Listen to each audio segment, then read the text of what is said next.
amis, voici notre dernière conférence du premier semestre 2023, qui a été très très riche, avec une diversité de conférences, de sujets.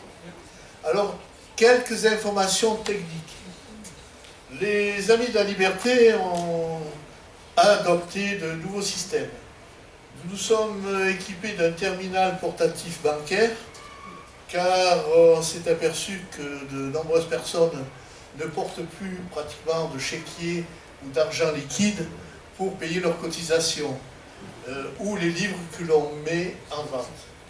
Donc vous pouvez, pour ceux qui le souhaitent, payer votre cotisation avec votre carte bleue.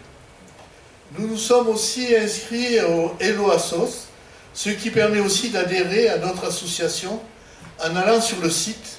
Nous vous donnerons des formulaires à ce sujet pour avoir accès par mail. Donc, ce qui permet, pareil, de payer vos cotisations ou de faire des dons si vous le souhaitez. N'oublions pas que pour poursuivre notre activité, nous avons besoin de soutien financier. Et je vous le dis chaque fois, nous ne recevons que 1 000 € de subventions par an, comparativement à des périodes où on touchait plus de 5 000 € de subventions. Voilà, je vous disais donc dernière conférence avant les vacances, pour ceux qui peuvent les prendre. Le séminaire, lui, il s'est terminé hier par une synthèse, mais le mercredi 28 juin à 18h30, au local 18 rue François Guizol, il y aura une conférence du séminaire « Le marxisme, idéologie dominée des dominés » par Jean Robelin, professeur à l'Université de Nice, Provence-Côte d'Azur. D'autre part, nous avons été sollicités par, certains l'ont reçu par mail, le Centre lyrique de la Méditerranée. Elle offre aux Amis de la Liberté un tarif privilégié pour nous, aux nuits lyriques, à l'hippodrome de Cannes-sur-Mer. C'est-à-dire une place gratuite pour 2 personnes, c'est-à-dire ça fait 15 € pour 2 personnes au lieu de 30 €. Donc c'est le 16 juin à 21 h, c'est un peu tard, mais c'est pour profiter, malheureusement les jours sont encore là. Ça sera donc des jeunes artistes de notre territoire. Et vous verrez, c'est impressionnant, des gamins et des gamines de 8 ans, 10 ans, vraiment des prodiges du piano, des instruments, et y compris du chant. Le dimanche 18 juin à 21 h, ce sont une vingtaine de nouveaux talents internationaux à découvrir du grand concours de la voix. Donc voilà. Et d'autre part, en collaboration, les Amis de la Liberté, nous participons donc samedi prochain à la conférence pour soutenir Julian Assange, emprisonné depuis 4 ans en Grande-Bretagne. Les États-Unis demandent son extradition et l'ont condamné à 174 années de prison. Pour seul fait, ce journaliste lanceur d'alerte, il a dénoncé des secrets de la CIA sur la planète. Donc on a un conférencier qui vient de Paris, donc ce sera à la salle de la FGT, 27 rue Smollett à Nice. Je vous donne, avant de laisser la parole à Christian, parce que je te laisse de la place quand même, je vous donne voilà, quelques idées du programme deuxième semestre qui est finalisé. Donc vous allez recevoir par mail ce programme. Déjà le 21 septembre, Shlomo Sand, écrivain israélien, sur le thème Israël, intégration ou apartheid. Je vous rappelle que la dernière fois qu'il est venu, on a été obligé de faire une deuxième conférence. Nous avons eu plus de 400 personnes. Donc voilà. Après le 12 octobre, la croix lisse sur la non-épuration. Le 19 octobre, Henri Pénaruis, qui devait venir ce soir, mais pour des raisons de santé, ne viendra donc que le 19 octobre, pour réfuter les idéologies racistes et xénophobes. Le 9 novembre, Gilles Perrol sur le défi climatique et alimentation. Le 23 novembre, Yann Brossat et des élus locaux comment se loger dans les grandes villes, vous avez pu voir que c'est très d'actualité dans toute la presse. Nous avons vraiment un problème assez dramatique. Le 7 décembre, avec Camille à midi, table ronde avec des associations humanitaires sur le thème « Aider ceux qui n'ont rien ». Donc, je ne citerai pas le programme du séminaire, mais vous recevrez aussi le programme. Donc, ce soir, Christian Gilabert, membre des Amis de la Liberté, nous présente sur les traces des Vikings de l'an 1000 à l'Atlantique Nord, une culture originelle et méconnue, toujours vivante aujourd'hui. Donc, et vous savez, ils sont venus en Méditerranée, les Vikings, mais ça, tu vas nous en parler mieux que ce que je peux faire, moi. Donc, la parole, c'est à toi, Christian. Bien, merci. Merci Jean-Pierre, merci aux Amis de la Liberté de m'accueillir et merci à tous d'être venus. Voilà, donc c'est une conférence un peu originale par rapport à notre association. En fait, je vous dois 2 mots d'explication. Bon, avec mon épouse, nous sommes membres de l'association depuis longtemps, et puis, suite à certaines discussions, eh bien, on s'est rendu compte qu'il y avait peut-être la place pour ce thème un peu original. Donc, pourquoi ce thème? Bon, avec mon épouse, nous sommes, comment dire, des passionnés de voyage. On a la chance de voyager depuis longtemps dans le monde entier, mais avec une nette prédilection pour les pays du Nord, pour l'Atlantique Nord, et même pour la zone arctique, carrément. Et au cours de ces multiples voyages, j'espère que ce n'est pas fini aujourd'hui, eh bien, il y a un fil conducteur qui nous est apparu. C'est que partout où on allait dans ces zones-là, on trouvait partout, quelque part, la trace des Vikings de l'an 1000, des Vikings du Moyen-Âge. Et puis en discutant avec tous ces gens, on s'est rendu compte que cette culture viking si ancienne, elle n'est pas complètement disparue aujourd'hui. Il y a encore de beaux restes intéressants sur tous les plans. Sur le plan culturel, sur le plan civilisationnel, etc. Et c'est un peu le parcours que je vous propose ce soir.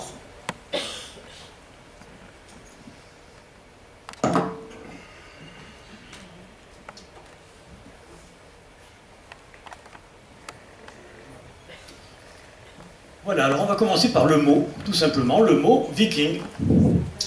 Ce mot viking, vous voyez, en français, il n'y a pas longtemps que ça existe, finalement. Vous voyez, ce n'est qu'en 1842 que ce mot viking est apparu dans le dictionnaire de l'Académie française. Jusque-là, ça n'existait pas. On disait, en France, on disait souvent les Normands. On disait aussi souvent les pirates. Et d'ailleurs, un peu partout en Europe, on disait les pirates. Voilà. Par contre, dans la vieille langue des pays du Nord, qu'on appelle le norrois, la langue norroise, c'est un mot très ancien, c'est un mot millénaire. Alors attention, le mot viking, viking c'est pas un homme. Ce que veut dire le mot viking, c'est l'expédition. C'est une expédition navale, c'est un raid maritime. L'homme c'est vikingur. Vikingur, c'est l'homme qui participe à ce genre d'expédition. Voilà pour situer le mot. Alors il faut savoir une chose, c'est que dans les textes du Moyen-Âge, notamment dans les sagas islandaises, ces mots ont toujours une connotation positive, alors que chez nous c'est le contraire. Les Vikings sont les méchants, les pirates, les massacreurs. Dans tous les textes du Moyen-Âge du Nord, Viking c'est élogieux. Voilà. Bon, donc, voyez, à cette époque-là, partir en expédition, découvrir le monde, partir acquérir des richesses, eh bien pour un jeune homme, c'est un devoir, c'est une obligation morale. Celui qui ne le fait pas est considéré vraiment comme un minable. Voilà. Au cours de cette conférence, je citerai plusieurs fois les sagas, notamment les sagas islandaises. Les sagas sont des textes du haut Moyen-Âge.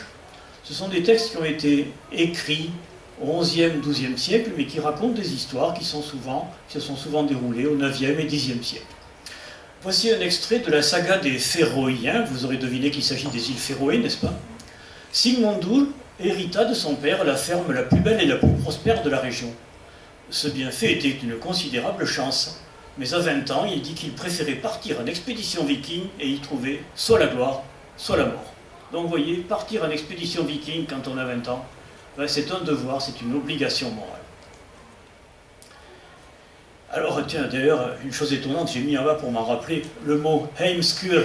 Alors nous sommes allés maintes fois en Islande, je ne dirais pas que nous parlons islandais, la langue est difficile à apprendre, elle est complexe, mais on connaît pas mal de mots. Et alors là, il y a quelque chose de rigolo. Vous voyez ce mot, heimskur, ça veut dire deux choses à la fois. Ça veut dire à la fois quelqu'un qui est casanier, qui reste chez lui, et ça veut dire aussi un imbécile, un crétin. Donc c'est le même mot en Islande hein, qui désigne un imbécile, un crétin et un casanier qui reste chez lui. Voilà. Heimskur, heim de heima, la maison. Heimskur, un homme de maison, littéralement.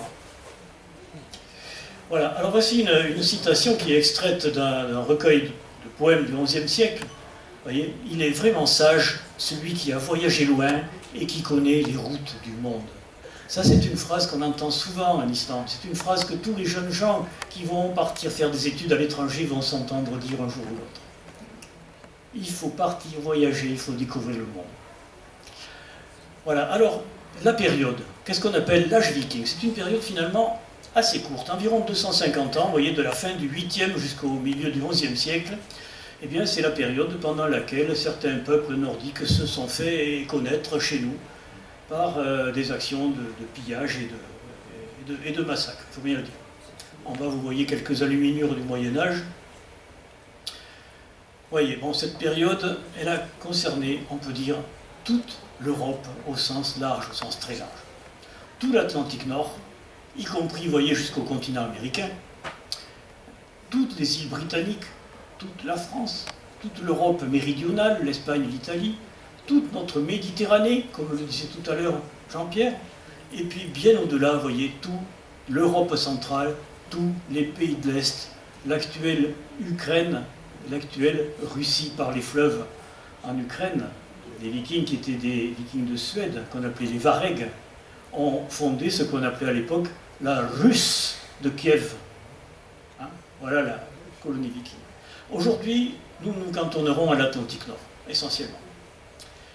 Alors voilà, comment ça commence? Les premiers chocs, comment on découvre ces gens-là? Ben, c'est à la fin du 8e siècle, alors vous voyez, il y a un truc extraordinaire. Aujourd'hui, on est le 8 juin. Eh bien, c'est le 8 juin 793 que, pour la première fois, des inconnus, avec plein de navires venus de Norvège, attaquent un monastère qui est dans le nord-est de l'Angleterre, le monastère de Lindisfarne. Vous voyez ce qu'il en reste en bas à gauche, hein, tout est brûlé, tout est pillé, les moines sont massacrés et capturés comme esclaves pour ceux qu'on n'a pas tués, etc. Et puis surtout, toutes les richesses du monastère sont pillées. C'est le premier choc, c'est la première fois qu'on en parle vraiment. Mais on pense que les Vikings étaient venus faire des reconnaissances et ils s'étaient rendus compte que dans ce monastère et dans d'autres monastères à titre général, c'est là qu'il y avait des richesses. Alors voilà, les années suivantes, eh bien, les attaques se multiplient, et notamment contre les monastères. Alors d'abord les îles britanniques, Angleterre, Écosse, Irlande, des pillages, des massacres un peu partout. La cible, vraiment très très loin de prédilection, ce sont les monastères. Pour plusieurs raisons qui paraissent évidentes quand on y pense. D'abord, ce sont des gens qui ne savent pas se défendre. Hein. Les moines ne sont pas des soldats. Et puis surtout, c'est là qu'il y a des richesses. C'est dans les monastères qu'il y a des matières précieuses, de l'or, de l'argent, etc. Et c'est seulement là. Les seigneurs, à l'époque, les nobles, les rois, dans leurs châteaux, étaient riches de terre, mais ils n'étaient pas riches de matières précieuses. Les richesses, celles dont on pouvait s'emparer, elles étaient là, dans le monde religieux. Et en même temps, donc, bien sûr, des populations extrêmement vulnérables. Alors voilà, 9e siècle, eh bien, tout l'empire carolingien est concerné. On suppose que, bien sûr, ça se dit là-haut dans les pays du Nord, et ils affluent en masse. Hein. Donc, chaque printemps, chaque été, les navires vikings remontent les fleuves. Au début, ils exploitent que les côtes, et puis ils se rendent compte que c'est encore mieux en remontant à l'intérieur par les fleuves. Et voilà, il arrive un moment où ils établissent des bases dans les estuaires, et ils ne repartent plus en hiver. Ils hivernent pour être là pour la saison suivante.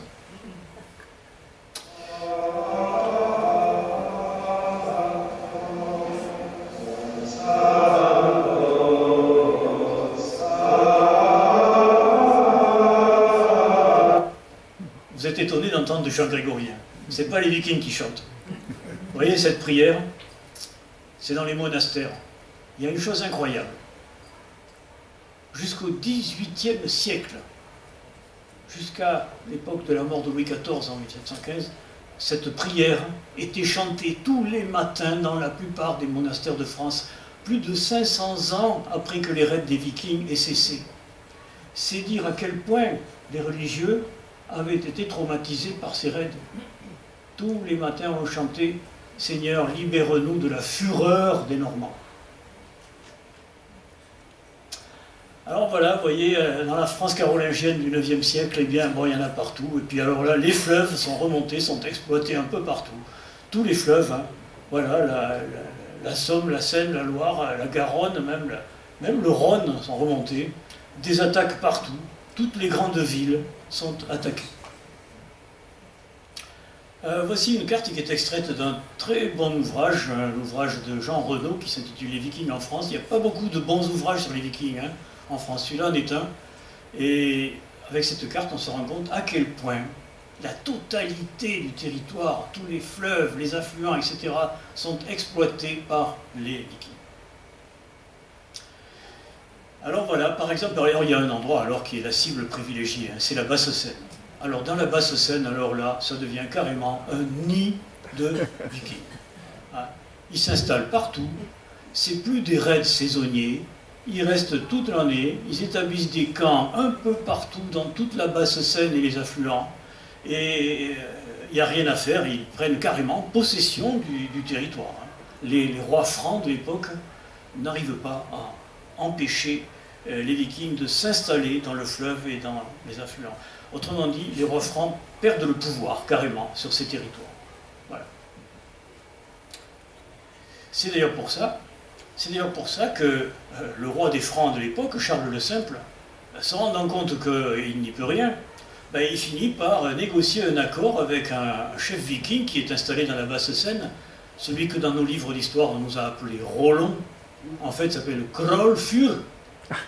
Hrolfur. Bon, pas Rollon. Bon, et donc voilà, il lui concède la possession de la Basse-Seine. C'est le traité de Saint-Clair-sur-Epte, vous voyez, et il lui donne le comté de Rouen. Et en contrepartie, quand même, Rollon et ses Vikings s'engagent à cesser leur pillage, et ils s'engagent même à protéger la région contre d'autres raids vikings, ce qui est intéressant.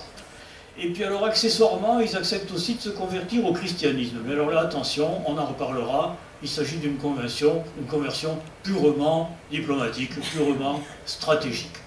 En fait, le but, c'était de pouvoir faire du commerce. Parce que pour pouvoir faire du commerce avec les chrétiens, il fallait être un petit peu chrétien. Donc on faisait un truc tout simple, hein. On faisait un signe de croix, ça s'appelait la prima signatio, le premier signe de croix, et hop, ça y est, voilà. On était considéré comme chrétien, et on pouvait faire du commerce avec les chrétiens. Et donc c'est comme ça que naît la Normandie. Normandie, bien sûr, vous le savez, le pays des hommes du Nord. Voilà, et 10e siècle, première moitié du 11e, ben voilà, ils sont partout. Ils sont partout, vous voyez la Méditerranée, la mer Noire, jusqu'à la Caspienne, voilà, toute l'Europe. Et ils ont une activité dont au départ, ils ne viennent pas forcément que pour piller. Ils ont également des choses à vendre. C'est une activité de commerce. Ils ont à vendre des produits du Nord. Ils ont à vendre des fourrures. Ils ont à vendre de l'ivoire de morse. Parce que l'ivoire d'éléphant est rare à l'époque. Ils ont à vendre de l'ambre. Surtout des fourrures, donc voilà. Mais bon, voilà, c'est un commerce, on va dire, on n'est pas vraiment dans un commerce équitable, parce que quand ils arrivent dans un monastère, ils disent, voilà, on a 3 ou 4 fourrures à vendre, et à la place, on voudrait, en échange, on voudrait ce reliquaire, on voudrait ce calice, etc. Et les moines disent, vous êtes fous, ça c'est de l'or, des pierres précieuses, etc. Vos fourrures, ça vaut rien à côté. Et alors là, ben voilà, on sort les épées, on massacre tout le monde. Donc au départ, bon, il y a une intention commerciale, mais qui se transforme vite en pillage. Parfois aussi, comme ils commencent à être connus, et on sait qu'ils font beaucoup de mal, ben, ils exigent des rançons pour ne pas attaquer, ne pas détruire. Quand il y a de l'argent, ben, on les paye pour qu'ils repartent. Voilà. Et puis dans certains cas, ils profitent des divisions internes aux différentes provinces, aux différents petits royaumes qui se partagent l'Europe, en s'engageant comme mercenaires auprès des uns ou des autres. Ils apprennent très vite à connaître les divisions entre les petits royaumes, les petits chefs locaux, et en s'engageant avec les uns contre les autres, eh bien, ils utilisent ce moyen également pour s'approprier des richesses. Bon voilà, et puis voilà la fin de cette période finalement. On arrive vers le milieu du XIe, et bien ça finit par se calmer. Ça finit par se calmer. Alors qu'est-ce qui se passe? Alors d'abord il faut savoir que les États pillés, notamment l'Empire carolingien, commencent à s'organiser pour se défendre. On commence à se défendre un peu mieux. On a vu qu'ils remontaient les fleuves, on installe des chaînes en travers des fleuves, ils se plantent les bateaux dedans, quand ils sont plantés dedans, on les canarde de partout. Voilà, donc on s'organise un petit peu mieux. De plus en plus souvent, ils connaissent des échecs. Autre chose aussi, ils se convertissent au christianisme, et peut-être, on n'est pas sûr, mais peut-être qu'ils adoptent des comportements sociaux peut-être un peu moins violents, un peu moins meurtriers. Et puis surtout, de plus en plus, ils ont du commerce à faire. Et de plus en plus, ils ont des produits à vendre, des produits qui, à ce moment-là, intéressent de plus en plus l'Europe carolingienne. Notamment, beaucoup de fourrures et, on en parlait pour les religieux, de l'ivoire de morse.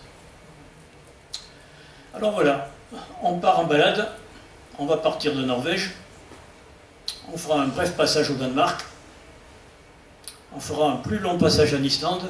Je vous l'ai suggéré tout à l'heure, hein, l'Islande est, comment dire, on a développé un intérêt extrêmement soutenu pour ce pays depuis de longues années. J'ai commencé à aller en Islande quand j'étais étudiant, et comme vous l'imaginez, ça fait longtemps. Voilà, donc nous sommes allés en Islande maintes fois, on connaît particulièrement bien ce pays dans toutes les régions, on est allé en toutes les saisons. Nous voyageons toujours en indépendant, où qu'on aille, on loge toujours chez les gens, on ne parle pas islandais ou très mal, mais on parle anglais, et les Islandais ils parlent tous anglais, donc on peut discuter avec les gens, et depuis de longues années, on a eu des centaines d'échanges avec les Islandais. D'Islande, on fera une étape au Groenland, et puis on finira de traverser l'Atlantique, on ira au Canada, à Terre-Neuve. Voilà le périple que nous allons faire. Oh, on reviendra peut-être aussi dans les îles de l'Atlantique Nord. Ça va rafraîchir la salle, tout ça. Alors, quelles sont les sources? Mes sources, mais les sources des historiens, à titre général. Les recherches archéologiques. D'abord, les recherches archéologiques, depuis quelques années, ont beaucoup progressé sur le plan technique. On utilise maintenant des géoradars, des radars qui peuvent faire sonder le sol et qui peuvent, d'une manière non invasive, faire deviner ce qu'il y a en dessous. L'archéologie a progressé également beaucoup sur le plan des datations. Il y a des méthodes de datation maintenant qui deviennent très précises. On arrive à faire des datations autour d'un millier d'années à une année près. C'est assez fabuleux. Et puis ensuite, parmi les sources, il y a aussi les textes. Alors les textes du Moyen-Âge, les textes des deux côtés. Les textes de ceux qui étaient attaqués, qui étaient pillés, et puis les textes de ceux de là-haut, les textes du Nord. Et parmi ces textes, les sagas. Les sagas islandaises, je vous l'ai dit, d'innombrables récits, des milliers de pages qui racontent des histoires millénaires. Et je dois vous avouer qu'à travers la fréquentation de l'Islande, je me suis passionné pour la lecture des sagas. Voilà. On en parlera je ferai plusieurs citations dans cette conférence. Alors c'est parti, on part de Norvège, vous voyez la carte de Norvège, on va partir du nord de la Norvège, des îles Lofoten. Vous voyez, on est au nord du cercle polaire, là. Nous voici aux îles Lofoten. Entre parenthèses, c'est un des plus beaux endroits du monde, les îles Lofoten, hein, c'est très très beau. Ça, c'est de nos jours, nous y étions il n'y a pas si longtemps que ça, avant le Covid. Hein. Voilà, alors plus précisément, nous voici aux Lofoten sur une île qui s'appelle Vestvågøy. Et sur cette île, dans les années 80, les archéologues ont fait des découvertes. Et ils ont découvert une immense maison viking. Une maison qu'on appelle dans les textes norrois une langhus. Vous l'aurez compris, lang ça veut dire long, hus comme house, maison. Une longue maison. Voilà. Donc, vous voyez ici, sur la gauche, là, vous voyez le champ de fouilles, et ici à droite, la reconstitution de cette maison. D'accord? Alors on y va. Voilà. Les Vikings vivaient des structures sous forme de structures claniques, des clans qui logeaient dans ces longues maisons, des maisons de plus de 80 mètres de long, qui logeaient entre 50 et 70 personnes. C'était une famille au sens très large, familles alliées et également des employés, parfois avec de gros guillemets, des esclaves qui avaient été raptés lors des raids dans le reste de l'Europe. Esclave n'est pas vraiment un mot approprié. Il ne faut pas du tout prendre ce mot dans le sens que nous lui avons donné à travers le colonialisme, etc. Non, c'était certes des gens qui avaient été enlevés à leur pays, mais qui, là, dans ces structures, avaient un statut qu'on pourrait comparer aujourd'hui à des employés agricoles. Et ils étaient normalement traités, normalement considérés. Alors voilà, on va rentrer. Nous sommes dans la Langhus, tout en bois, une reconstitution extraordinaire d'après les travaux des archéologues. Vous voyez, donc il y a un foyer central. Il y a des sortes de niches, de stalles dans lesquelles vivait chaque petit groupe familial. Donc voici on appelait ça, on appellerait le trône, mais ça s'appelait le haut siège du chef de clan. Et en bas, il y a quelques bateaux, et ça va nous permettre de parler des bateaux. Alors voilà, on est toujours en Norvège, mais cette fois dans le sud. Vous voyez, à la carte à droite, là-bas, il y a une petite étoile, c'est la région d'Oslo. Hein. Dans les années 1900, les archéologues sont intéressés par plusieurs buttes, plusieurs tertres, comme vous voyez là, sur les rives du fjord d'Oslo.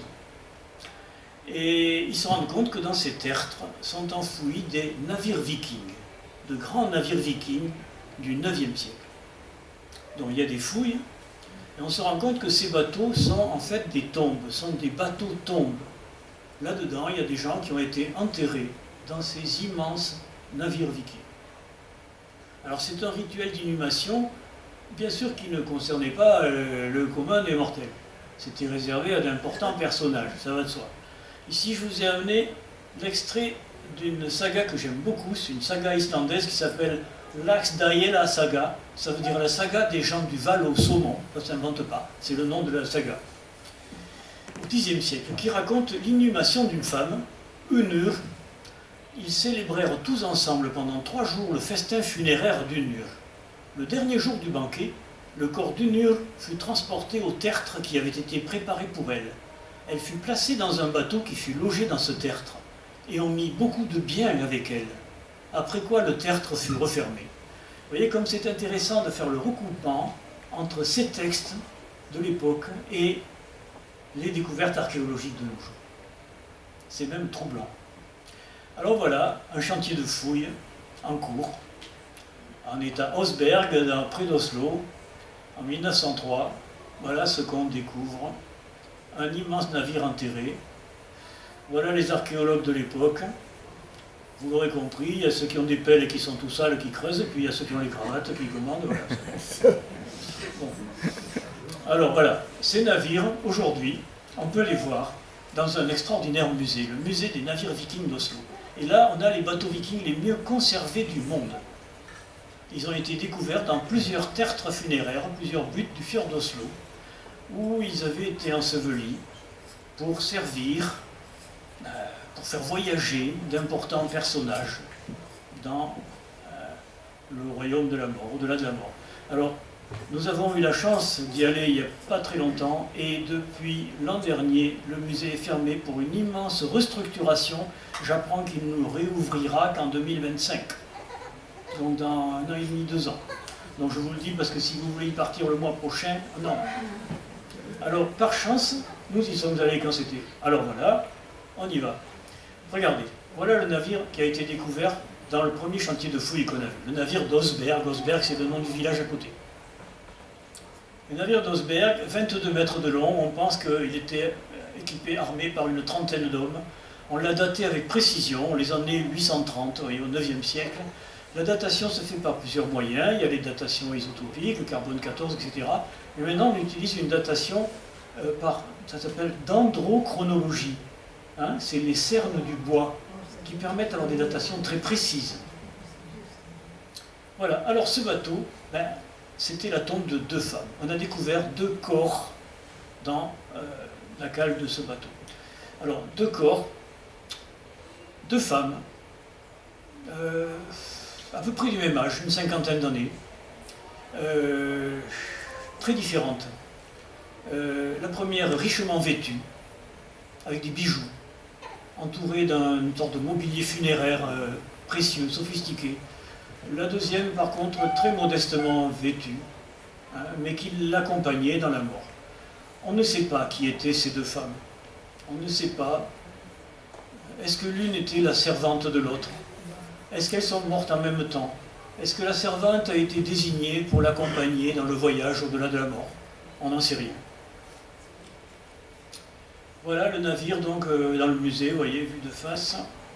Et voilà une vue d'artiste qui montre comment il pouvait être en navigation. J'apprécie énormément l'esthétique de ces navires. Vous voyez, aujourd'hui on parle souvent du design scandinave, etc. C'est magnifique de voir ces formes, la vue de face. J'ai pris cette photo de face pour apprécier ces formes. Alors voilà, remarquable également les gravures, la finesse des gravures sur le bois de l'étrave et le bois des figures de proue. On est extrêmement étonné de voir la conservation, la finesse de conservation de ces gravures. Il y a plusieurs raisons.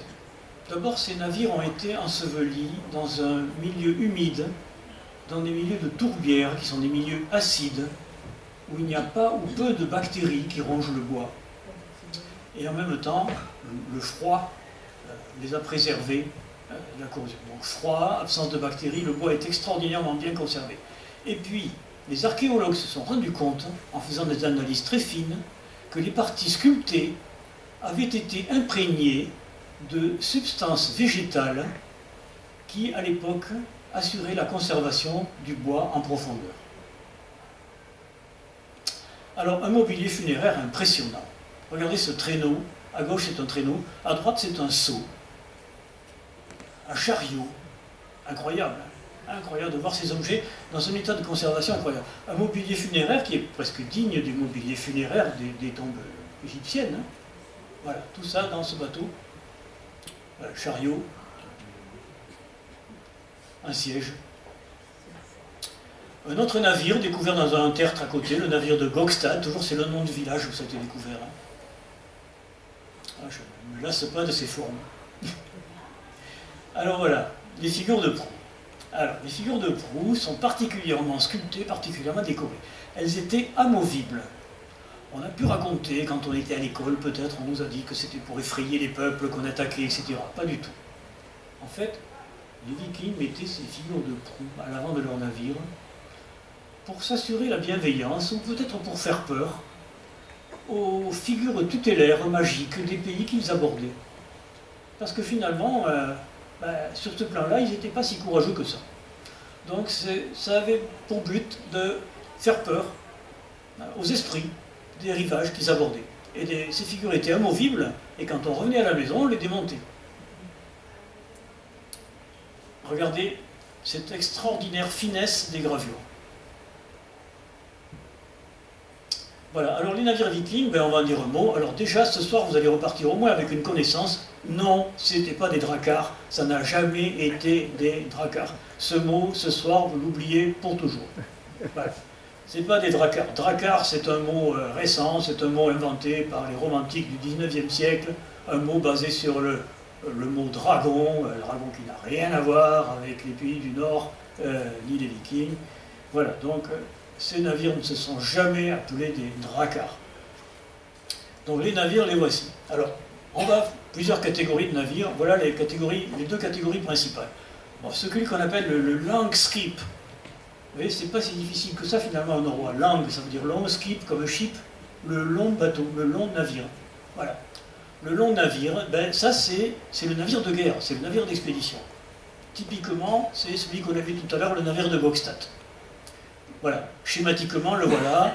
Donc, c'est des bateaux qui font 25 à 30 mètres de long, 3 à 4 mètres de large, un tirant d'eau très très faible, à peine 1 mètre de tirant d'eau, pour pouvoir aborder sur des plages quand il n'y a pas de port, pour pouvoir remonter les rivières, et même pour pouvoir être porté, quand on a du personnel pour le porter. Propulsion à voile et à rame. 40 à 50 hommes là-dessus. Voilà un long skip reconstitué. On est en Norvège, là, vous voyez, ils en ont reconstitué plusieurs comme ça, ils font des balades, ils amènent les gens se promener. Deuxième type de navire différent, le Knorr. Le Knorr, c'est le navire de charge. C'est le navire de transport. Plus court, plus renflé. Vous voyez, le Knorr, donc, moins long, 16 mètres, plus large, un tirant d'eau un peu plus élevé, et il peut porter 20 tonnes. Donc ça, c'est le navire de transport. On peut porter des biens, on peut porter du bétail, on peut porter du bois.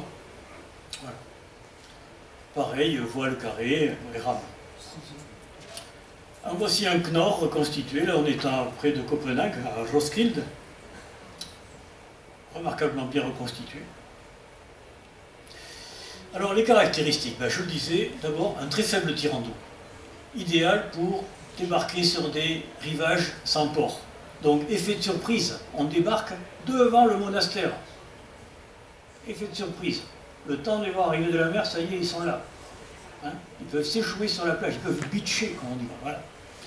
Et bien sûr, pour remonter les rivières. La construction, ça c'est très particulier.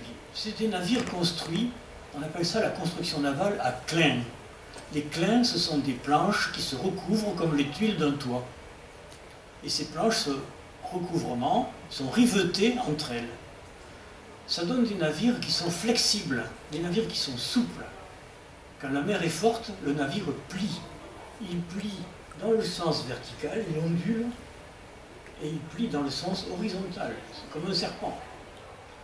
Cette construction à clin, c'est une idée de génie, parce qu'un navire rigide pourrait se casser dans la tempête. Celui-là plie. Le gouvernail. Le gouvernail, il n'est pas à l'arrière comme on connaît sur les bateaux d'aujourd'hui. C'est une grande rame qui est placée sur le côté droit. Le gouvernail qui est à l'arrière des bateaux, aujourd'hui, ça s'appelle le gouvernail d'Étambot, pour ceux qui connaissent un peu la marine. Ce gouvernail d'Étambot, il a été inventé un peu plus tard par les Basques, semble-t-il, au XIIIe siècle, au XIVe siècle. Donc là, ce n'était pas encore inventé. Le gouvernail, il se situait sur le côté droit du navire, une sorte de grande rame, de grande pagaie, sur le côté droit, qui permettait de faire tourner le bateau. Et ce gouvernail s'appelait styri. Styri, et c'est intéressant si on fait un peu d'étymologie. En norvégien, styri, le côté où il était fixé, ça s'appelait le styrabord, le côté où il y a le styri. Et c'est de là qu'est venu le mot français estribord, qui a donné en français moderne tribord. Vous voyez, c'est pour ça que tribord, ça vient de styri. Voilà. En anglais, tribord c'est starboard. D'ailleurs en anglais, le verbe to steer, steer c'est tourner, diriger. Hein? Dans votre voiture, le volant c'est steering wheel, la roue qui fait tourner. Voilà, tout ça, ça vient, vous voyez, du gouvernail des navires vikings. Bon, alors comment naviguer ces gens-là? Ça, c'est un mystère. Alors pour la navigation côtière, dans les sagas, on se rend compte qu'ils recensaient systématiquement tous les points de repère sur la côte. Points de repère, les marins appelaient ça des amers, n'est-ce pas? Voilà. Bien sûr, ils avaient une connaissance très précise du vent, des courants, etc. Ils connaissaient le lock. Le lock, c'est ce qui permet de mesurer la vitesse sur un bateau. Bon, c'est pas bien compliqué, hein, on met un flotteur avec une ficelle et on regarde combien de temps on le lâche à l'avant, combien de temps il met pour arriver à l'arrière, et on sait à quelle vitesse on va. Pour la profondeur, un sondeur avec un lest, tout simplement. Et pour la navigation à haute mer, alors là c'est plus compliqué. Alors, la boussole n'existait pas, ça c'est sûr. Donc ils observaient le soleil et les étoiles, et c'est quand même des régions où il n'y a pas toujours du soleil. D'abord dans l'Atlantique Nord, pendant 6 mois, il n'y a pas beaucoup de lumière, hein. Et puis il ne fait pas souvent si beau que ça. Donc quand il n'y a pas de soleil, ils utilisaient des pierres qui aident à avoir une diffraction de la lumière. Vous voyez, les pierres qu'on appelle Solarstein, les pierres solaires. En fait, c'est de la calcite, hein, souvent qu'on appelle le spat d'Islande. Ce sont des pierres qui permettent de savoir où est le soleil, même quand on ne le voit pas. Quand les nuages sont très épais, ou quand le soleil est un peu en dessous de l'horizon, et bien cette pierre, quand on l'oriente dans cette direction, tchac, elle fait un petit éclair de lumière qu'elle ne fait pas ailleurs. Et on sait que le soleil est par là. Pas mal, hein? Voilà. Bon, puis ensuite, tout ça c'est dans les sagas. Hein. Des choses aussi assez rigolotes aussi. Bon, ils connaissaient parfaitement les oiseaux. Selon les oiseaux qu'ils voyaient au large, ils savent très bien si les oiseaux sont des oiseaux côtiers qui s'aventurent en mer à 10 km ou à 300 km. C'est pas pareil, c'est pas les mêmes oiseaux. Donc ils savaient un peu où ils étaient grâce aux oiseaux. Et puis alors ils utilisaient des corbeaux. Alors ça c'est marrant. Le corbeau, c'est pas un oiseau marin. C'est tout ce que vous voulez, mais c'est pas un oiseau marin du tout. Donc, à bord du bateau, ils amenaient des corbeaux en cage.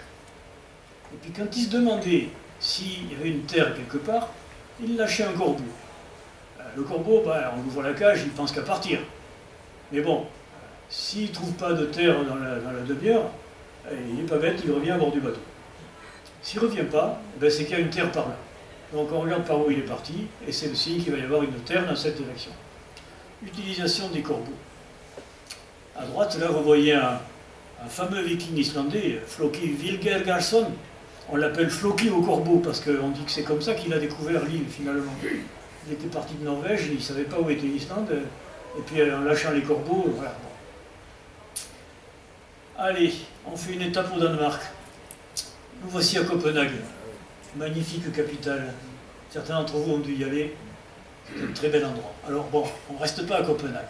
On va aller à une trentaine de kilomètres de Copenhague, un endroit qui s'appelle Roskilde. Et à Roskilde, on a découvert également des navires vikings, mais beaucoup moins bien conservés que ceux de Norvège, parce que ceux-là, ils s'étaient envasés dans la vase de l'entrée d'un port. Donc ils se sont beaucoup plus mal conservés. Les voici exposés dans le musée. On a fait ce qu'on a pu pour pouvoir les présenter, mais on est très loin de la qualité de conservation des navires norvégiens. Ce qui est intéressant à Roskilde, ce n'est pas de voir ces navires mal conservés dans le musée, c'est de voir le chantier naval que les Danois ont fait à côté. Donc là, ils ont créé un chantier naval où on construit aujourd'hui des navires vikings uniquement avec les techniques de l'époque. Il n'y a pas une scie, il n'y a pas une perceuse, il n'y a pas une visseuse, il n'y a rien du tout. Ça se fait tout à la hache, à l'herminette, hein, avec des petites haches.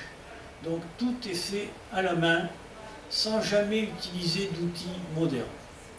Et voilà, donc vous voyez, on construit à clin avec ces planches qui se superposent comme les tuiles d'un toit et qui sont rivetées entre elles. Là, vous voyez à gauche un détail du rivetage de ces planches et ça donne des navires qui restent souples.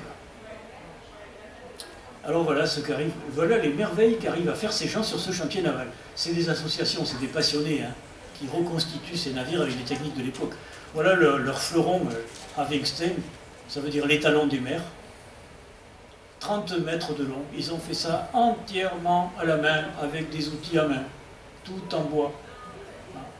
30 mètres de long. Il y a 10 tonnes de bois là-dedans. Voilà cette merveille qui navigue aujourd'hui, bien sûr. Alors je vous disais, le bateau est flexible. Là, vous voyez, dans le port, il s'amuse à vous montrer qu'on peut le faire onduler dans le plan sagittal, dans le plan vertical et dans le plan horizontal. Navire souple, flexible. Alors ce bateau navigue. Il a été construit de 2000 à 2004, il navigue tous les ans. Allez, on se déplace en Islande. Je vous l'ai dit, hein, on est là dans notre pays de prédilection. L'Islande, bon, pour ceux qui ne connaissent pas, c'est quand même une grande île. Hein. Ça fait 500 km d'est à ouest, 300 km du nord au sud. En gros, c'est comme 20 ou 25 départements français. Vous voyez, c'est quand même grand. Donc au IXe siècle, cette île était vierge et elle va être colonisée par des vikings venus de Norvège. Les sites vikings en Islande sont très nombreux. Il y en a partout. Il y en a partout. Une petite parenthèse. Il faut savoir qu'à cette époque, au IXe siècle, on est dans une période climatique qui est bien étudiée, qui était légèrement plus chaude qu'aujourd'hui, période qu'on appelle l'optimum climatique médiéval. Il y a des historiens français, notamment Emmanuel Leroy-Ladurie, que vous connaissez peut-être, hein, qui a écrit Histoire du climat depuis l'an 1000, qui a étudié cette période un peu plus chaude, très modérément, hein, ça joue sur 1 degré d'amplitude. Hein, une période légèrement plus douce qu'aujourd'hui. C'est peut-être ce qui a facilité l'installation des Vikings de Norvège dans cette île qui est quand même, on est bien placé pour le savoir, très froide. Bon, alors les sources en Islande. Alors les sources, il y a les recherches archéologiques, hein, comme en Norvège, mais il y a les sagas. Je vous ai avoué ma passion pour les sagas. Il y en a 2 qui sont extraordinaires pour l'histoire des Vikings en Islande. Le Landnámabók, ça veut dire le bok, le livre, Land, la terre, Nama, le livre de la colonisation de la terre. Et Islandingabók, le livre des Islandais. Voilà, ces 2 sagas sont des sources extraordinaires pour comprendre comment s'est faite la colonisation de cette île qui était vierge. Ah, je vous ai déjà parlé de Floki au corbeau. C'est lui qui a trouvé ça en lâchant les corbeaux. Hein. Voilà. Alors, Floki, il était venu tout seul avec son équipage. Hein. Il n'a pas réussi son coup, parce que il est mal tombé, il est arrivé l'été, tout allait bien, voilà, il a chassé, il a pêché, etc. Puis l'hiver est arrivé, l'hiver a été très rude, il a vu que les fjords se prenaient dans la glace, etc. Donc il en a tiré une mauvaise impression de l'Islande. Et c'est lui qui a donné ce nom, Island. Is, la glace, land, la terre de glace. Donc il a donné à cette île un nom très, très péjoratif, un nom très dévalorisant. Et ce nom, il est encore là aujourd'hui. Voilà, donc Floki, il est reparti le deuxième hiver, il est reparti en Norvège, le deuxième printemps, et il leur a dit, ben voilà, j'ai découvert une île, mais franchement, ça vaut pas grand-chose, il n'y a que de la glace, et je l'ai appelée l'île de glace. Bon. Mais, ça ne s'arrête pas là. Il se trouve qu'à ce moment-là, en Norvège, plusieurs chefs de clan ont des difficultés avec le roi de Norvège qui devient tyrannique, qui veut les soumettre sur tous les plans. Le roi Harald à la belle chevelure, on l'appelle. Et ben voilà, et les chefs de clan, ils sont vaincus, et quand on est vaincu à l'époque, il n'y a pas de peine de mort, hein, on est condamné au bannissement. C'est-à-dire qu'on doit disparaître, on doit quitter le territoire. Bon ben, ils décident alors, ces chefs de clan vaincus, puisqu'il faut partir. Ils ont entendu parler de l'Islande, même si ça a un peu mauvaise réputation, ils disent allez, on va y aller. Et ils décident de s'installer en Islande, et c'est ce qu'on trouve dans les sagas. Vous voyez à droite, je vous ai mis ce volume. C'est voilà, un volume, les sagas islandaises, dans la collection La Pléiade chez Gallimard. Vous savez comment ça marche la Pléiade, hein? Il y a 2000 pages dans un seul bouquin. 2000 pages avec la traduction de Régis Boyer, qui est le meilleur spécialiste français, peut-être même mondial, des Vikings, et avec des tas de notes explicatives. Voilà, donc, si un jour vous devez lire les sagas, cassez la tirelire et achetez-vous ce volume dans la Pléiade. Bon, alors, on est à Reykjavik aujourd'hui. Voilà des photos récentes. Vous voyez, Reykjavik, l'Islande aujourd'hui, un pays très moderne. Voilà. Là, on voit une maison où on a souvent logé. Bon, passons. Voilà, vous voyez la maison grise là, on y a logé plusieurs fois. Et là, on a trouvé quelque chose qui ça ressemble étrangement à ce qui s'est passé ici à Terra Amata. C'est-à-dire qu'en construisant la maison, on a découvert un site archéologique extraordinaire. On a retardé la construction de 2 ans, et là, sous la maison, on a un extraordinaire site viking. Nous y voici, on est sous la maison, le sol, les foyers, les fonds de maison, etc. Il y a même du mobilier, tout a été découvert sous la maison, a été bien préservé. C'est même encore mieux qu'à Terra Amata, parce que l'Islande est un pays riche, un pays moderne, il y a une muséographie extraordinaire. Vous voyez cette salle souterraine, là il y a un écran circulaire qui fait peut-être 20 ou 30 mètres de circonférence, qui montre comment était le paysage de l'époque, enfin bon, une extraordinaire présentation. On a découvert des objets, des outils, je vous passe rapidement. Voilà, nous voici maintenant non loin de Reykjavik, vous voyez là où est cette petite étoile rouge, là c'est dans le sud-ouest de l'Islande. On a découvert là les ruines d'une ferme, qui s'appelle la ferme de Stong. Cette ferme, elle a été en quelque sorte fossilisée, parce qu'il y a eu une gigantesque éruption de ce volcan que vous voyez là, qui s'appelle le volcan Hekla, qui est entré en éruption maintes fois. Bon, comme vous le savez, en Islande, il y a 200 volcans, il y en a toujours 4 ou 5 qui sont plus ou moins en éruption latente et qui de temps en temps sont en éruption violente. Hein. Donc l'Hekla, voilà, grosse éruption en 1104, elle est parfaitement datée, elle est racontée, et là la ferme de Stong est détruite, abandonnée, etc. Et sous la cendre, eh bien, on découvre, voilà, c'est ça. Voilà un chantier de fouilles. La torture, là, c'est pour protéger les archéologues, hein, c'est pas viking. Bon. Et ce qui est intéressant, c'est la reconstitution. Voilà, on a reconstitué la ferme de Stong, le principe soubassement en pierre, et puis une construction en motte de tourbe empilée. Vous allez voir le détail. Les toits, comme très souvent en Islande, les toits sont végétalisés, sont couverts de mottes de tourbe, où l'herbe pousse. Hein, c'est un excellent isolant thermique, la tourbe. Voilà, cette ferme donc, construite en 874, eh bien vous voyez, elle a été habitée jusqu'en 1947, c'est fou quoi. Voilà l'arrière des maisons. Là, vous voyez comment les mottes de tourbe sont empilées en chevrons. Voilà. Ah, nous voici dans un site magnifique. On est dans le nord-ouest de l'Islande, c'est notre région préférée. Les fjords du nord-ouest en Islande, une région très sauvage, qui aujourd'hui est désertée par la quasi-totalité des habitants, parce que vraiment les conditions de vie sont très rudes. Mais à l'époque, elle a été fortement habitée, colonisée par les Vikings. C'est la région où se passe une des plus belles sagas islandaises, la saga de Gisli Surson. Gisli Surson, le proscrit. On reparlera des proscrits tout à l'heure.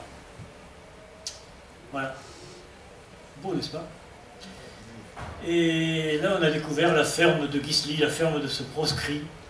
Proscrit, c'est-à-dire qu'il a été condamné à disparaître aux yeux des humains. Et malgré ça, il a réussi à survivre pendant plusieurs années clandestinement dans la nature grâce à l'aide de son épouse, qui a réussi à le faire survivre, à l'alimenter, à le protéger, etc. On y reviendra. Alors je vous amène maintenant sur un site toujours dans le sud-ouest de l'Islande qui s'appelle Þingvellir. Vellir, ça veut dire la plaine. Les champs, la plaine. Þing, c'est le Parlement.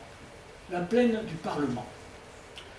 Alors vous voyez en haut à droite, là, vous voyez un schéma qui vous rappelle que l'Islande, au milieu de l'Atlantique Nord, est située sur la dorsale médio-océanique, l'endroit où se séparent les plaques continentales, Europe, Asie et Amérique. Ces plaques s'écartent lentement, à peu près 1 cm par an. Mais bon, voyez cette grande fracture, là c'est vu d'avion, hein. On voit bien, donc voilà, regardez. Vous voyez, à gauche ça part vers l'Amérique, à droite ça part vers l'Europe. Bon, c'est pas demain que ça va se détacher, hein. Mais voilà, ça s'écarte tout doucement. Alors voilà, qu'est-ce qui se passe là? On est dans la faille de Þingvellir. Et là, en 930, les Vikings qui viennent de coloniser l'Islande créent ce qu'on peut considérer comme la première forme de parlement du monde. Et c'est assez extraordinaire. Le Þing. Þing, parlement. C'est l'assemblée annuelle des chefs de clans de toutes les régions qui se réunit tous les ans au moment du solstice d'été.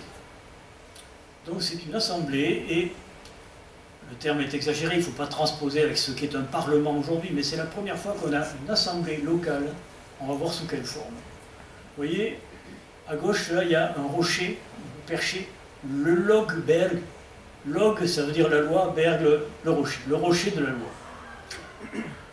Là, tous les ans, au moment du solstice d'été, il y a un homme qui récite un tiers du corpus total des lois qui régissent le pays.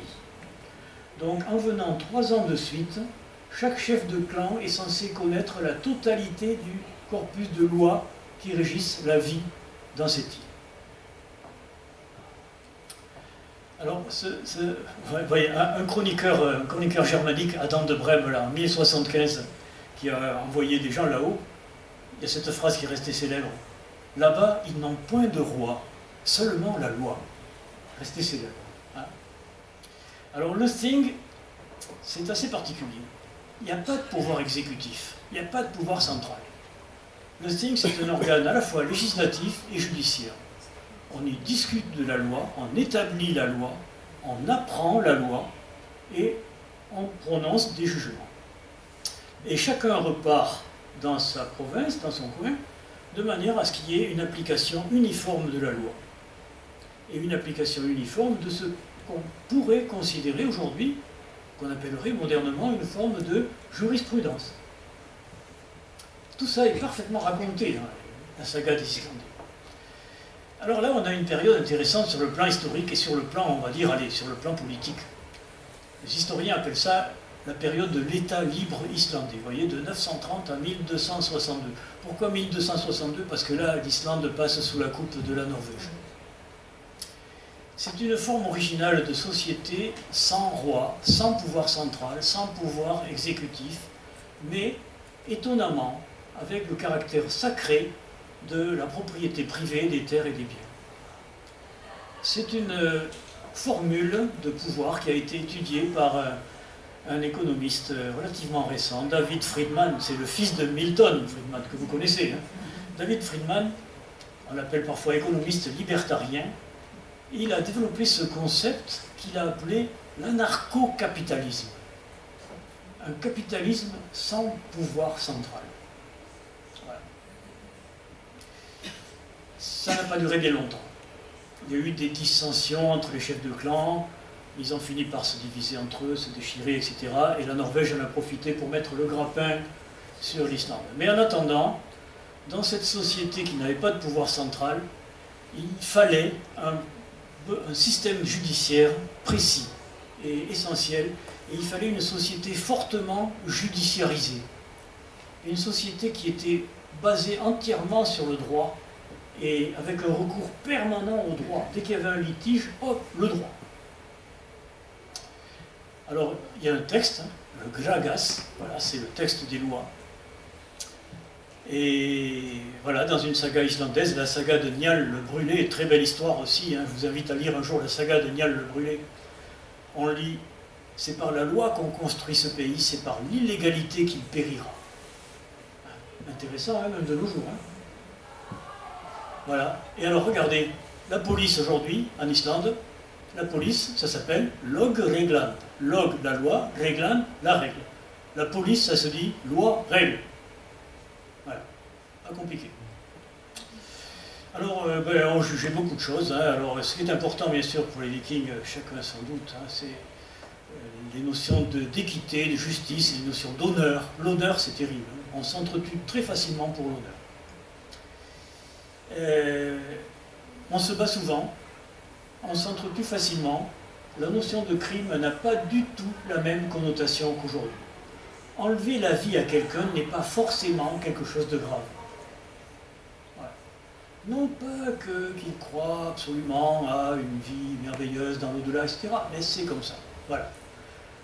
La notion de crime, elle est réprimée, mais de manière très nuancée. Il y a ce qu'on appelle le crime normal, c'est dit vig, par exemple, le crime suite à une insulte, suite à une vengeance, c'est un crime normal, pas de problème. Il m'a insulté, je l'ai tué, fin. Voilà. Puis après, il y a le crime honteux.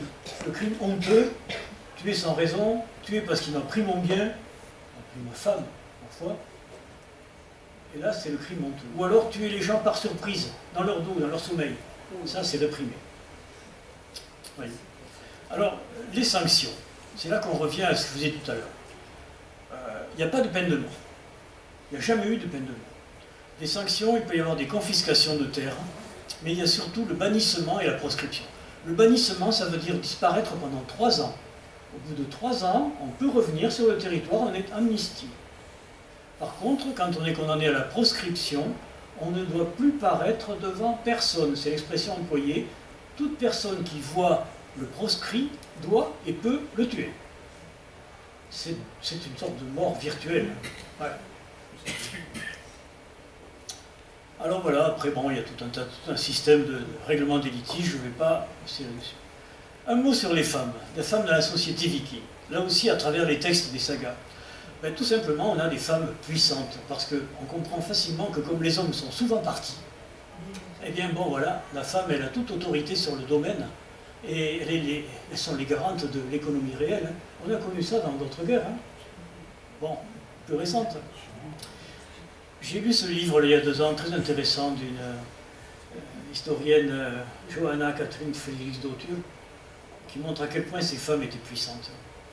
Vous voyez, dans la saga de Njal le Brûlé, je l'ai parlé d'heure, Krut partit alors en expédition viking. Il donna à sa femme toute puissance sur son domaine, et chacun pensa que c'était bien. Alors des femmes puissantes, des femmes influentes. On voit dans les textes que cette femme viking, elle a très souvent une forte influence sur son époux. Elle est vraiment quelqu'un. Une influence ambivalente. Parfois, rarement je l'avoue, parfois, elle est la modératrice.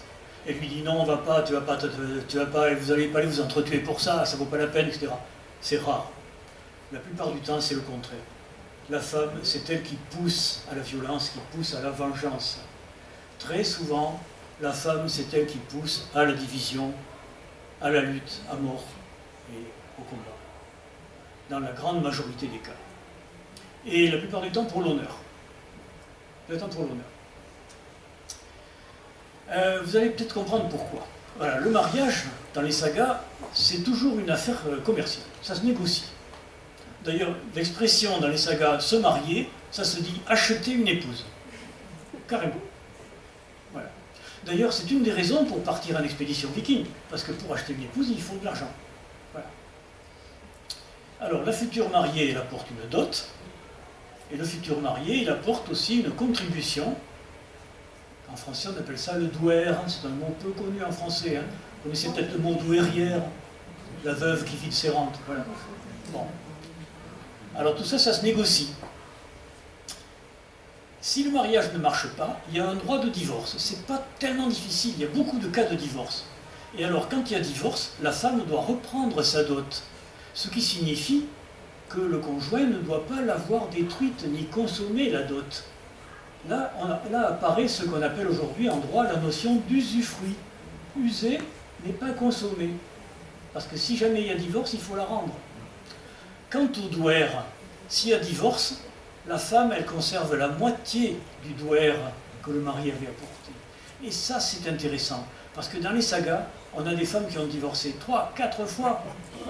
Et donc, elles ont gardé 3, 4 moitiés de douaire. Elles sont très riches. Elles sont très riches.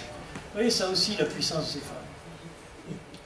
Allez, un mot sur... Alors voilà, Éric le Rouge, la saga d'Éric, tout le monde connaît Éric le Rouge. Il était parti, donc son père était norvégien, il avait commis un meurtre, il avait été condamné au bannissement, il savait que l'Islande était colonisée, il décide de partir avec sa famille en Islande. Et son fils, Éric Rausi, Éric le Rouge, il grandit en Islande. Voilà. Voilà sa ferme reconstituée, on a trouvé l'endroit, les fouilles et tout ça. Voilà l'endroit qu'on connaît bien, un très bel endroit. Vous voyez comme c'est sauvage l'Islande, il n'y a pas d'arbres. Bon, alors, la constitution de sa ferme, Éric grandit en Islande. 20 ans plus tard, il a 35 ans donc, il est devenu un homme puissant, des plus puissants de la région. Mais décidément, c'est une famille violente parce que lui aussi, en Islande, il commet un double meurtre. Et voilà qu'il est condamné à 3 ans de bannissement. Il doit disparaître pendant 3 ans. Et alors, tant qu'à faire, il a entendu parler d'une terre vers l'ouest, certains se sont perdus, sont revenus.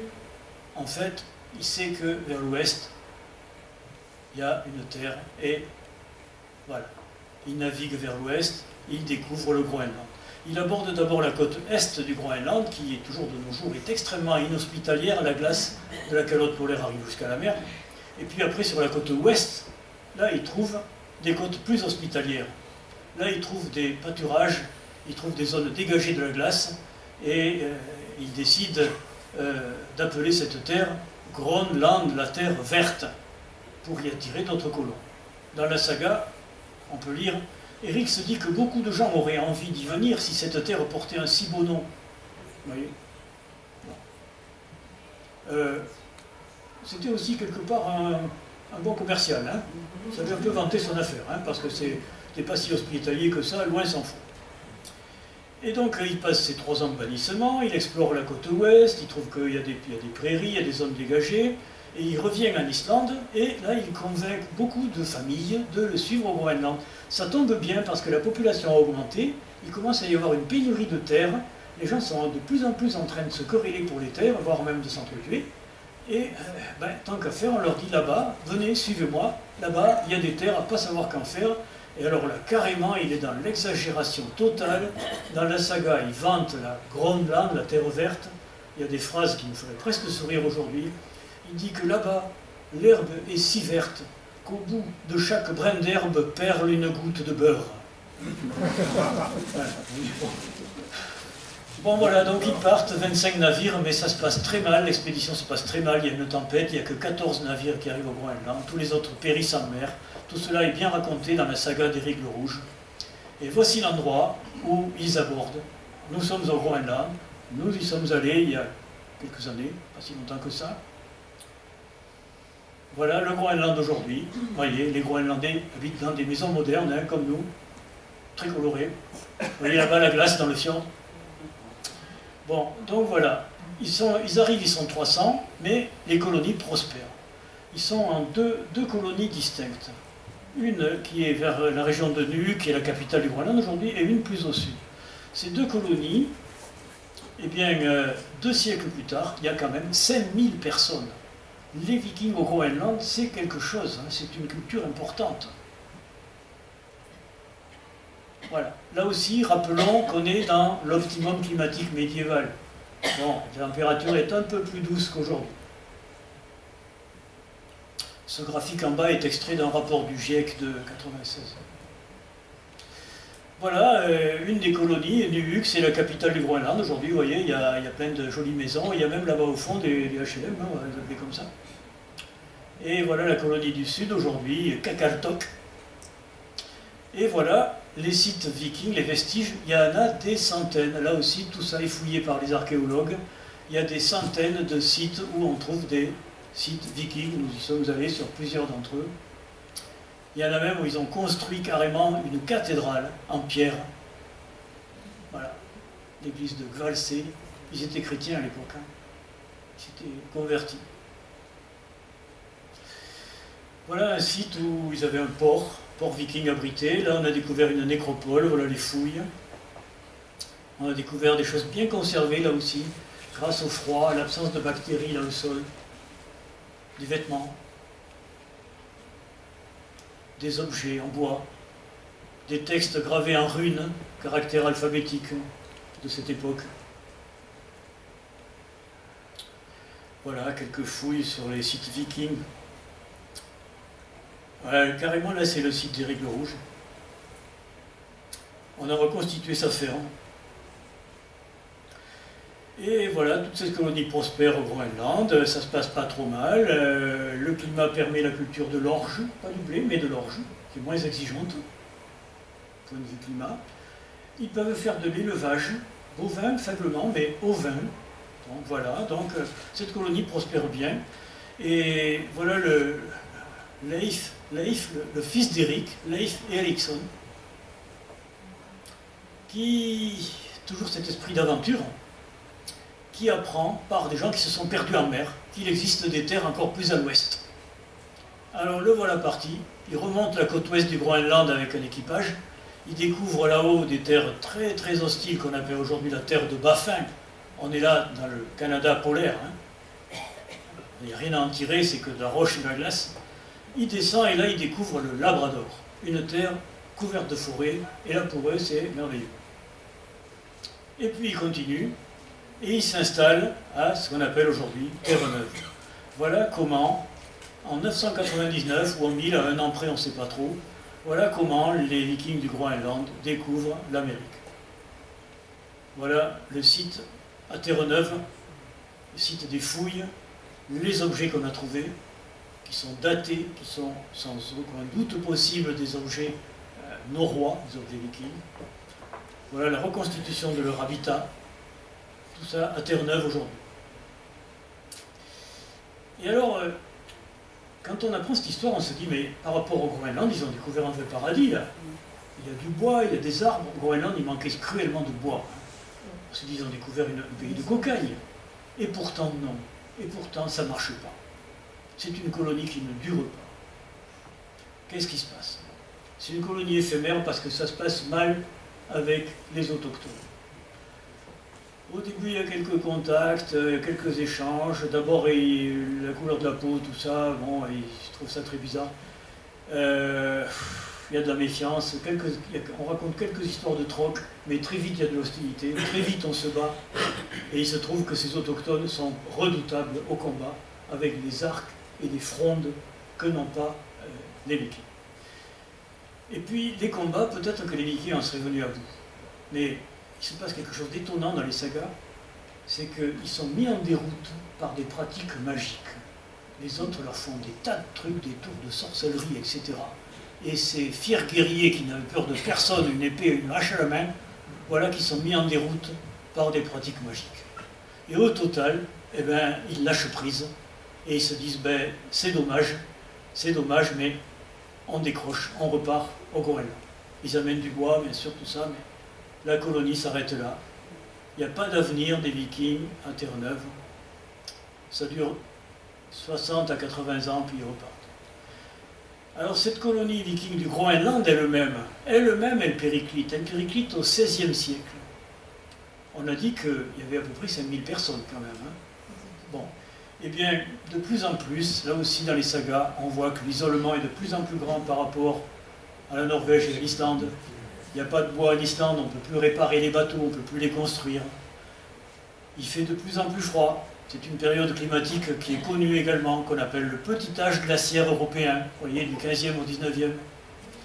Et bon, tout ça fait qu'il y a des épidémies, l'élevage est compromis, on ne peut plus élever des ovins, on ne peut plus cultiver de l'orge. Et finalement, ils décrochent. Et ils sont remplacés très progressivement, sans qu'il y ait de heurts, sans qu'il y ait de combat, ils sont remplacés par les Inuits, qui étaient installés plus au nord, dans le Groenland, et qui descendent tout doucement, au fur et à mesure que le climat se refroidit, et qui descendent en suivant quoi? En suivant la glace, et en suivant le phoque. Parce que les Inuits, c'est la civilisation du phoque. Voilà. Le remplacement se fait sans heurts. Il n'y a pas de traces de combat. Bon, je passe rapidement sur le petit âge glaciaire, on n'est pas là pour faire de la climatologie. Nous voici au Groenland récemment, c'est nous, là, dans un petit village. Île Suite, 80 habitants, 300 chiens. Des chiens partout. Partout dans le village, il y a des lambeaux de graisse de phoque qui pendent sur des poteaux. Du gras, de la viande de phoque. Voilà les enfants du coin, vous voyez, les petits Groenlandais ne ressemblent pas aux Inuits. Hein. Voilà. Vous voyez, entre parenthèses, les petites filles aujourd'hui au Groenland, elles portent des jeans et elles ont des tennis comme les nôtres. Hein. Et les garçons, ben, ils jouent au foot. Voilà. Bon, passons. Quelques maisons traditionnelles, mais en voie de disparition. Aujourd'hui, les Groenlandais habitent dans des maisons modernes et confortables. Vous savez que le Groenland appartient au Danemark et l'argent du Danemark arrose très copieusement le Groenland.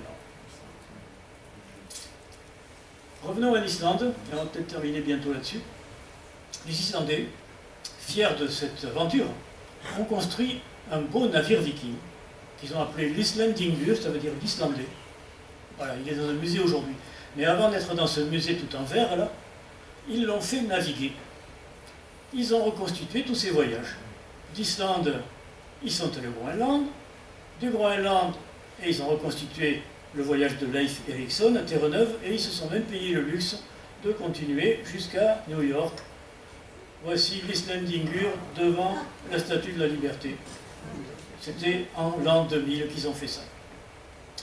Et je vais terminer là-dessus. L'Islande d'aujourd'hui, il nous a vite semblé que c'était un conservatoire de la culture viking. Il y a beaucoup de choses qui se conservent en Islande aujourd'hui de la culture viking. Pourquoi? Parce que l'Islande a toujours été terriblement isolée dans l'Atlantique Nord. Même quand elle a été colonisée par la Norvège puis par le Danemark, elle a été maintenue dans l'isolement grâce au monopole de commerce danois. Et donc cette culture millénaire, elle est restée en partie conservée en Islande. Alors vous allez voir, il y a différents domaines que je vais vous montrer. La langue, l'état civil, la toponymie, les sagas, l'habitat, la religion. Tous ces aspects, on trouve la trace des Vikings. Voilà, regardez, voici un Viking d'il y a 1000 ans, et voici deux Vikings d'aujourd'hui. Voici deux jeunes gens que nous connaissons, Olafur et Vigdis. Deux jeunes gens modernes en Islande aujourd'hui. Olafur, ça veut dire Olaf. Vigdis, c'est assez bizarre parce que cette belle jeune femme, Vigdis, ça veut dire la déesse de la guerre. C'est quand même incroyable d'être comme ça, il s'appelle déesse de la guerre. Passons. Bon. Alors, la langue. La langue, elle est compliquée.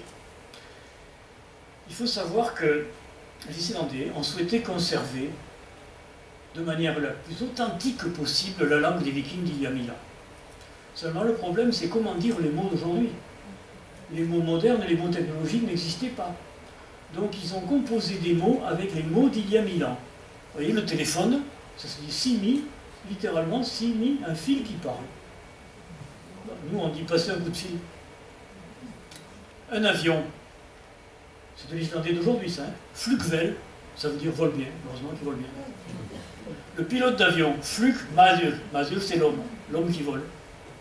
Donc vous voyez, si les Vikings de l'an 1000 revenaient aujourd'hui, qu'ils entendaient parler islandais, il comprendrait ça. C'est les mots d'il y a 1000 ans. Un hélicoptère, c'est rigolo. Firlu, un tourbillonnant. L'aéroport, vous voyez les panneaux en ville, direction aéroport, panneau routier, flug volure, la plaine d'où on part en volant. Ah, ça m'a toujours fait rire. L'ordinateur Tolva. Ils ont composé un mot à partir de 2 mots.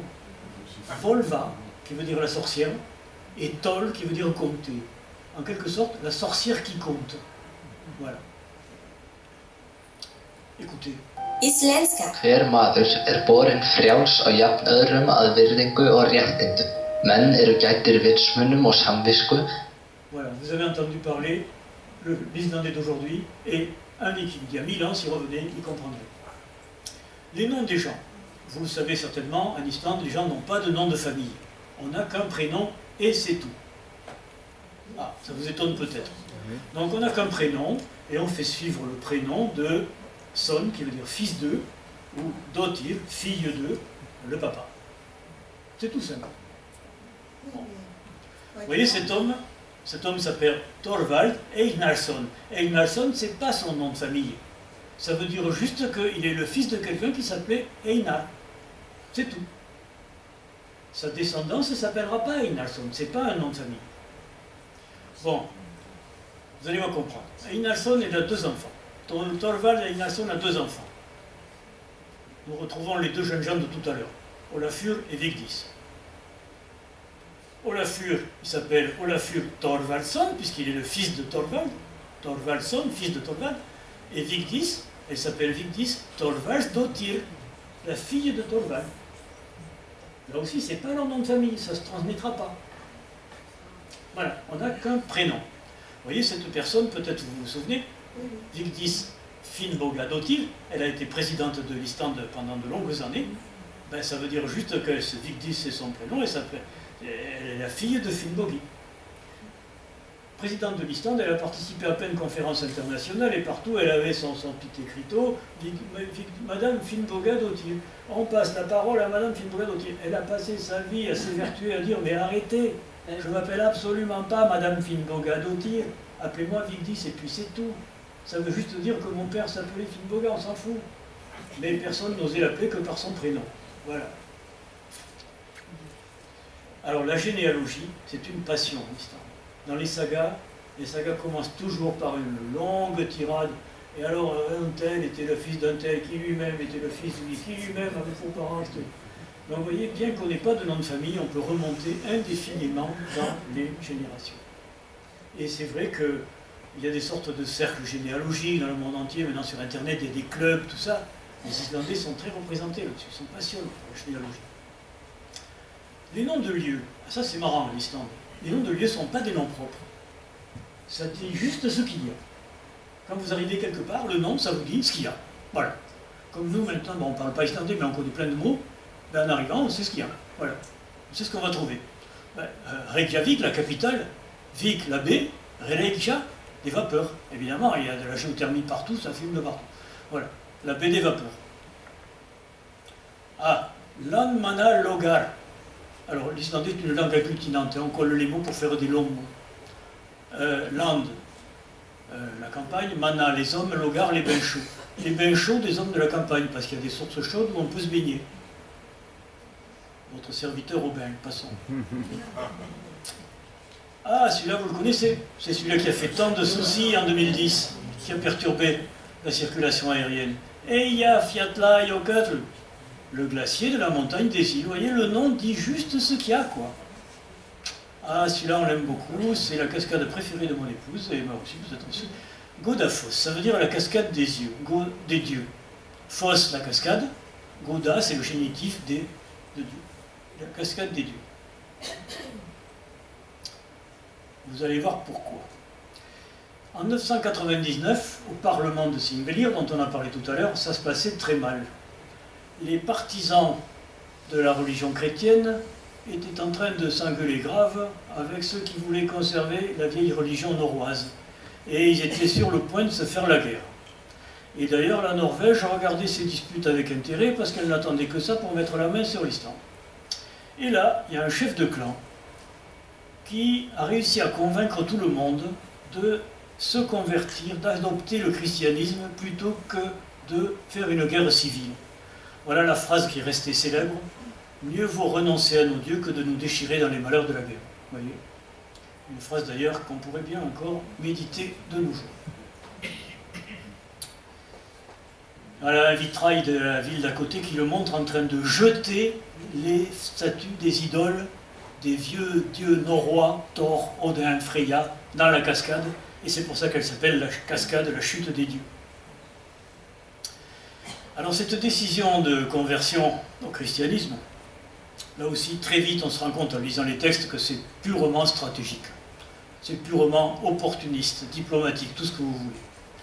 Donc très vite, on leur dit, d'accord, on va dire qu'on adopte la religion chrétienne, mais on est tous autorisés à conserver l'ancienne religion norroise dans le cercle privé. Il ne faut pas l'afficher, mais bon. Ensuite, il y a des dérogations. Parmi les dérogations, il y en a qui sont de taille. Par exemple, on conserve le droit de pratiquer, vous allez être étonné, de pratiquer ce qu'on appelle l'exposition des enfants. L'exposition des enfants, ça consiste à, lors de la naissance, à mettre l'enfant dehors dans les minutes qui suivent ou il meurt dans les minutes qui viennent. C'est le seul moyen qu'on a à l'époque de régulation des naissances. Les sagas montrent que la femme viking est pratiquement perpétuellement enceinte. Et bien sûr, on ne peut pas garder tous ses enfants. Donc cette pratique de l'exposition des enfants à la naissance, on choisit qui oui, qui non, etc. Pas forcément d'ailleurs garçon-fille, hein, c'est plus compliqué que ça. Hein. Bien sûr, ça c'est interdit par le christianisme, mais on leur dit, voilà, dérogation, vous pourrez continuer. Mais, je n'ai pas résisté à vous mettre une vidéo de la cascade de Godafoss en plein hiver. Oui, parce qu'en hiver, tout est gelé. Voilà, alors les sagas, vous allez voir, les sagas, en Islande, c'est une passion. On apprend les sagas depuis l'école primaire. Tout le monde connaît les sagas. Il y a les sagas partout, dans toutes les maisons. Dans la bibliothèque, vous rentrez chez quelqu'un, nous on loge toujours chez les gens, je vous l'ai dit. Moi je me dirige très vite vers les rayonnages de la bibliothèque. Ah, vous avez les sagas, et alors si possible, ah, vous avez la saga qui se passe ici, chez vous. Alors là, ah bon, vous les Français, vous connaissez ça? Mais ouais, bien sûr, alors là c'est parti pour... Oh, on va pas se coucher tôt. Voilà. Alors donc, ils connaissent tous des sagas à fond. Vous voyez, ça c'est un copain en Islande qu'on connaît bien, Baldur. Un jour, il nous dit, vous les Français de votre Moyen-Âge, vous avez conservé vos extraordinaires cathédrales. Il est venu chez nous, il a été complètement bluffé par nos cathédrales. Eh bien nous, en Islande, tu vois, nos cathédrales, c'est les sagas. Et là-dedans, on découvre des femmes puissantes, des femmes fortes, comme par exemple cette Gudrun, Osvifjordottir, dans une belle saga qui s'appelle la saga des gens du Val au saumon. Et Gudrun, alors là, c'est le modèle de la femme forte, de la femme libre, de la femme indépendante, implacable même. Voilà. Et Gudrun, ça se passe il y a 1000 ans. Mais aujourd'hui, en 2023, j'ai regardé les statistiques des prénoms, et bien Gudrun, c'est le prénom le plus donné aujourd'hui en Islande. Ah ben, oui, Gudrun. Regardez, Gudrun était la plus belle des femmes qui ait grandi en Islande. Elle se distinguait à la fois par son apparence et par son intelligence. C'était une femme avenante, en sorte que tout ce que les autres femmes portaient comme parure semblait être des colifichets enfantins auprès de ce qu'elles mettaient.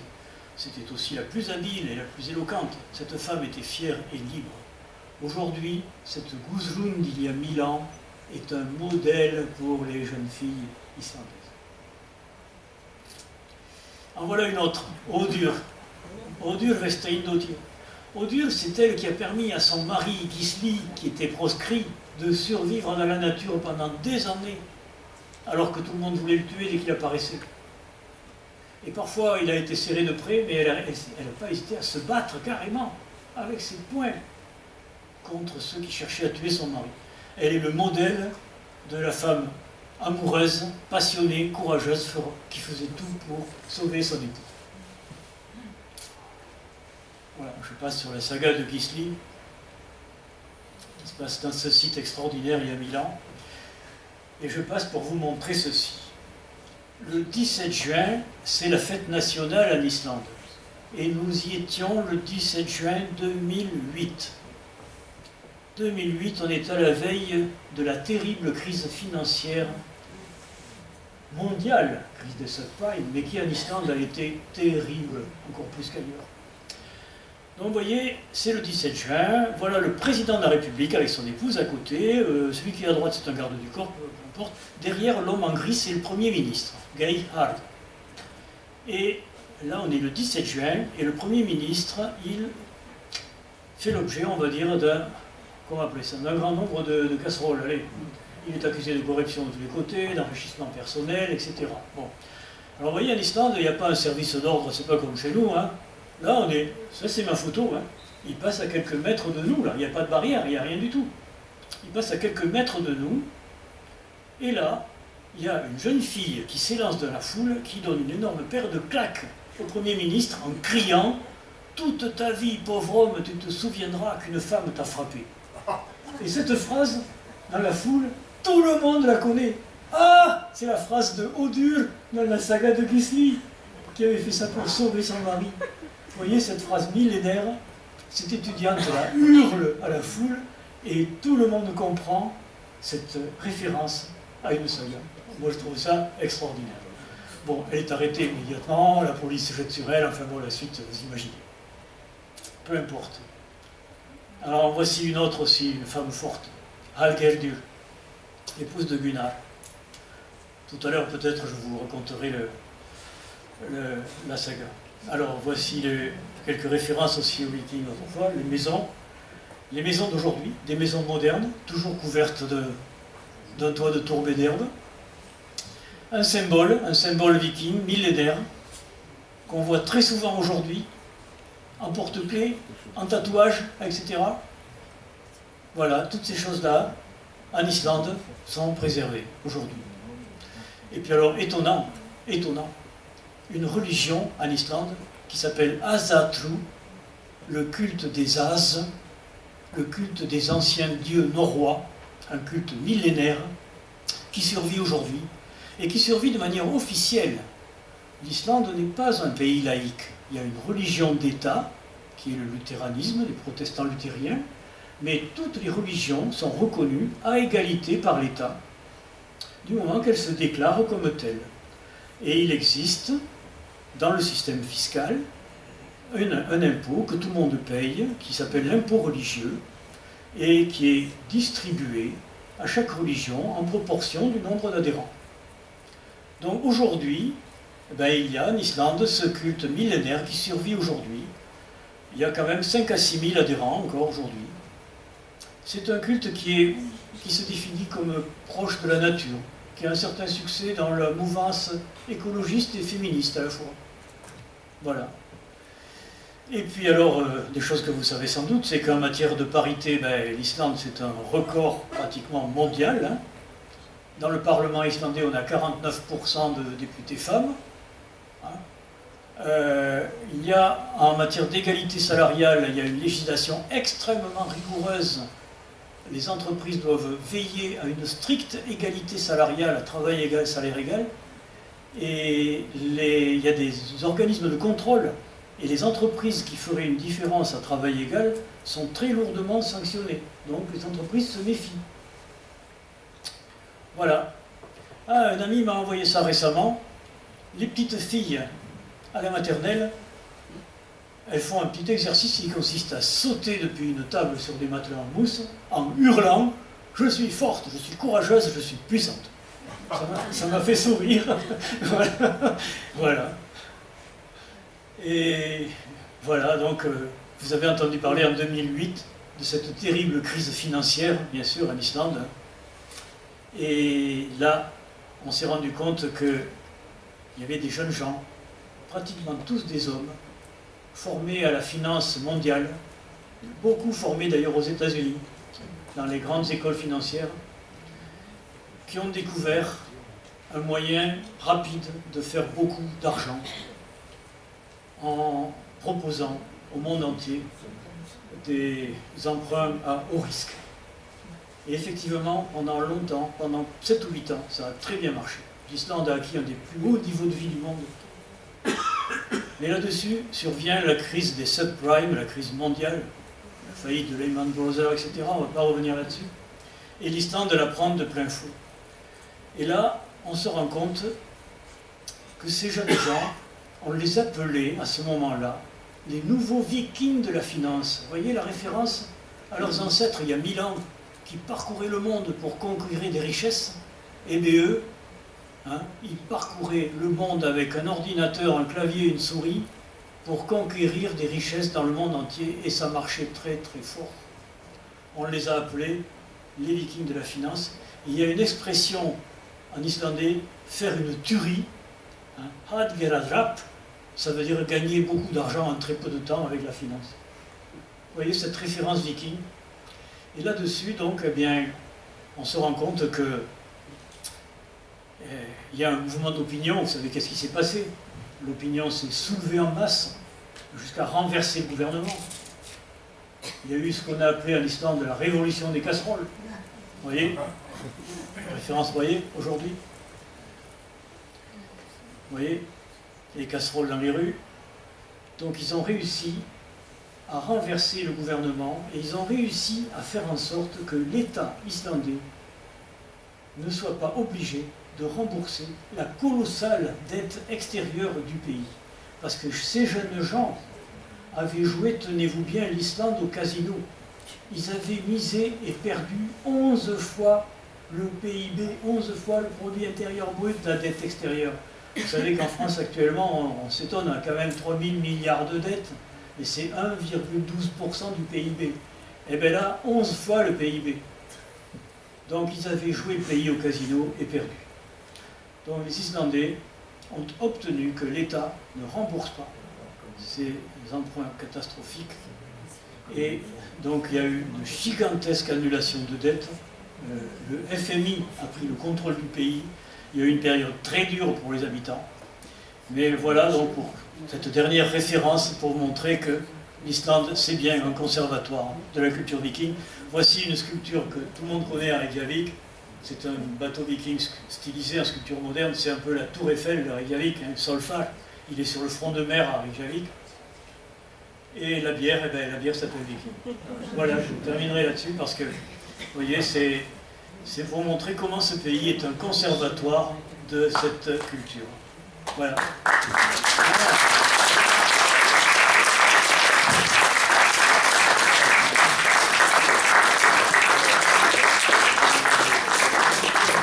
Merci Christian de nous avoir fait voyager dans le nord de l'Europe. On aurait voulu avoir un peu plus de fraîcheur. Ah, oui, malheureusement, on va réussir à fraîchir la salle. Voilà.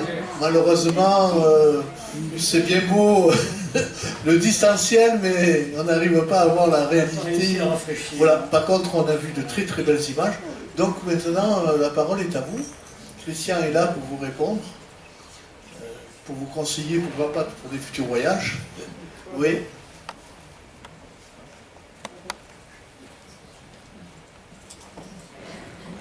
Oui, c'est une très belle conférence, mais il faut aussi quand même peut-être dire que en Islande, la population est faible.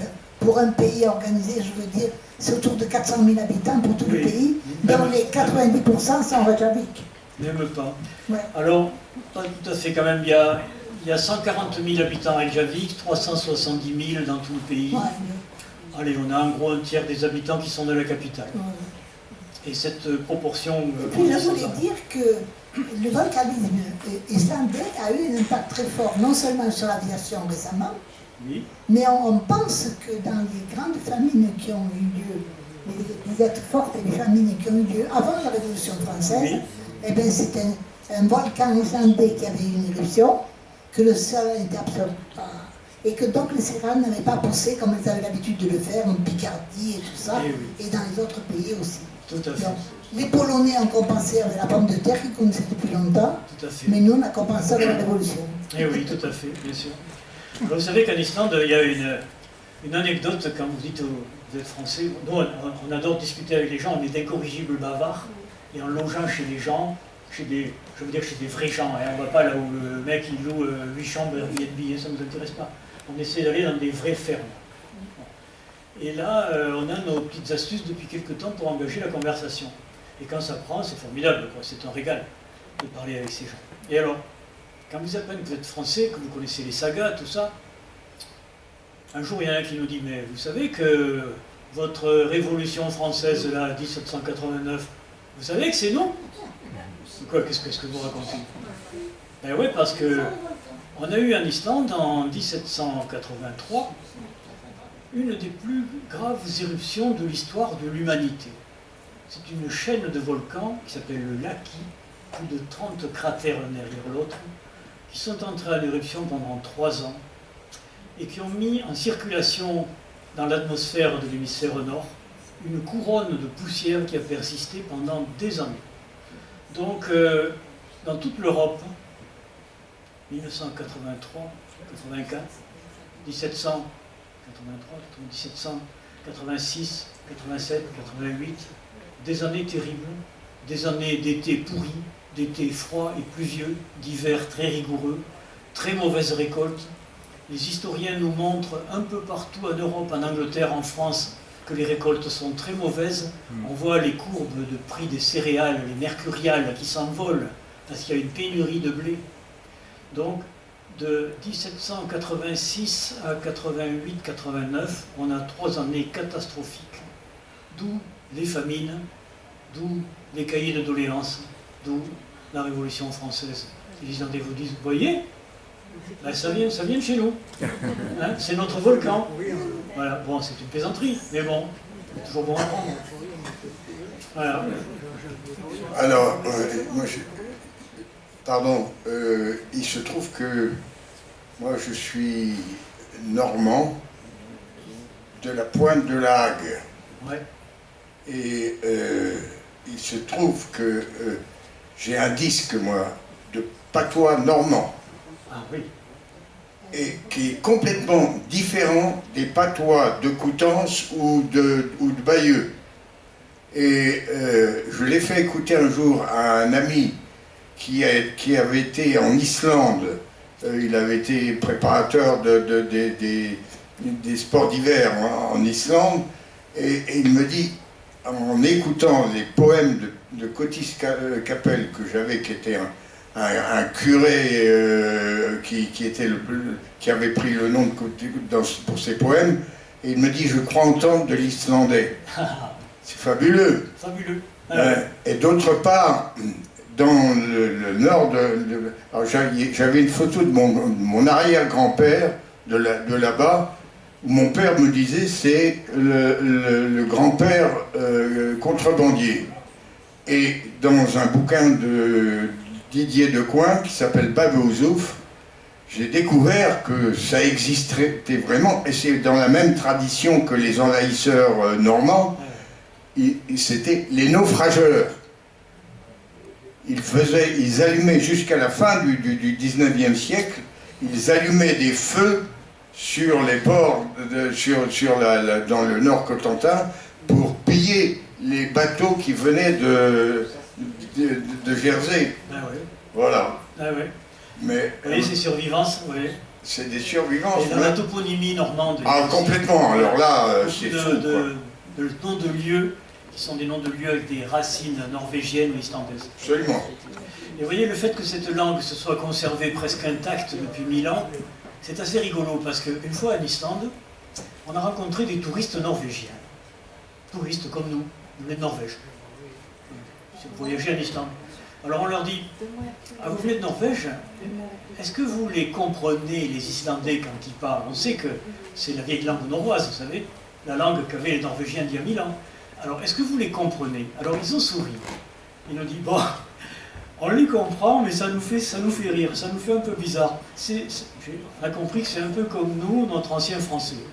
C'est comme si nous, on lisait du François Villon ou du Rabelais dans le texte d'origine. Voilà. Donc les Norvégiens comprennent, mais en même temps, pour eux, c'est la vieille langue. Voilà. La langue norroise, on appelle ça comme ça.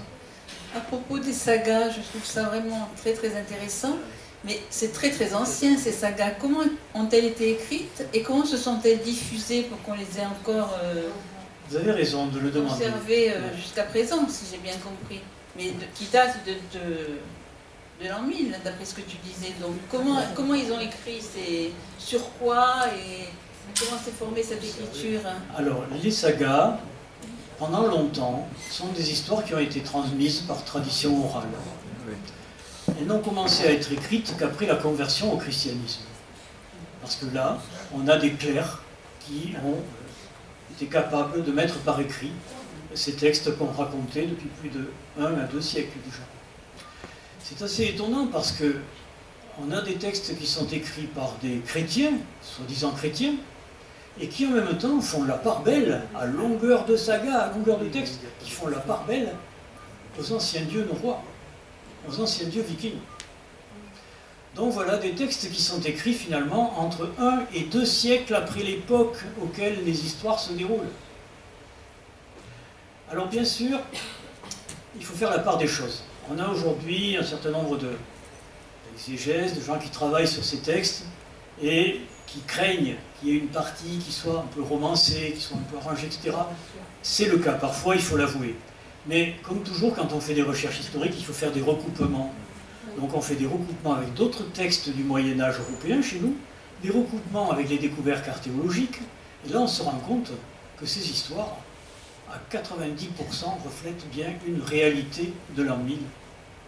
Et ces textes se sont transmis après, écrits comme partout au Moyen-Âge, sur des parchemins, conservés très précieusement, copiés par des copistes, etc. Et puis, lorsque l'Islande est passée sous la coupe de la Norvège, du Danemark, puis du Danemark, ces manuscrits ont été conservés, ont été en quelque sorte raflés, pris par le Danemark, et ils ont été conservés à Copenhague, dans les bibliothèques nationales. Et ce n'est que récemment, dans les années 50, que l'Islande, devenue indépendante, a réussi à récupérer ces textes anciens. Ils sont aujourd'hui tous conservés à Reykjavik. C'est énorme, hein, le corpus est énorme. Vous voyez, rien que dans l'édition de la Pléiade, il y a une vingtaine de sagas, il y en a pour 2000 pages déjà, et toutes ne sont pas là. Hein. C'est incroyable comme ces gens étaient prolifiques, on va dire, hein, pour raconter ces histoires. Ouais, ils le disent, hein, c'est notre trésor national, quoi. Nos cathédrales. Ouais. Voilà. Lisez les sagas si vous avez l'occasion, mais je ne vous conseille pas vraiment d'acheter juste une saga en édition folio, poche, etc. Parce que vous allez avoir le texte brut, et c'est un contexte culturel tellement différent du nôtre que c'est parfois un peu difficile à lire et à comprendre. Je vous conseille vivement d'acheter les sagas dans les traductions de la Pléiade, par exemple de Régis Boyer. Parce que chaque saga est précédée d'une notice qui explique le contexte de l'époque. Et dans le texte, il y a plein de renvois infrapaginaux. Certes, avec tous ces renvois, c'est un peu laborieux à lire, mais c'est indispensable pour apprécier et bien comprendre. D'autres questions? Les sagas. Ah, je ne vous ai pas dit, en partant, j'ai un petit texte à vous distribuer en mémoire de cette conférence. Il est là, une feuille.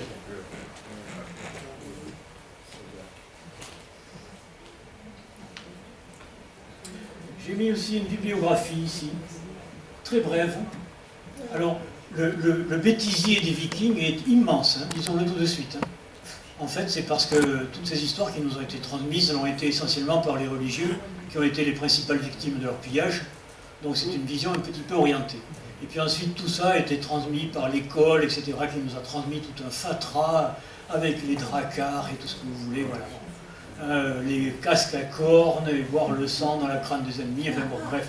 Le bêtisier des Vikings est infini. Donc, voici une bibliographie très courte. Hein. Le livre de Régis Boyer, c'est le livre de base, là. Les Vikings, 800 à 1050.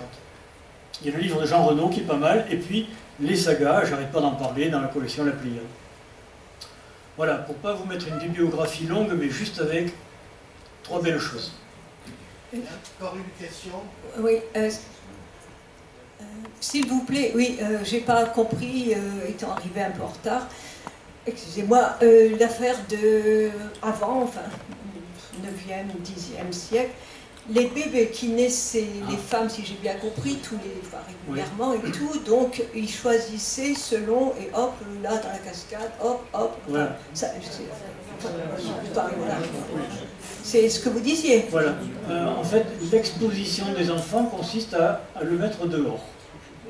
Voilà. Dans les minutes qui suivent l'accouchement.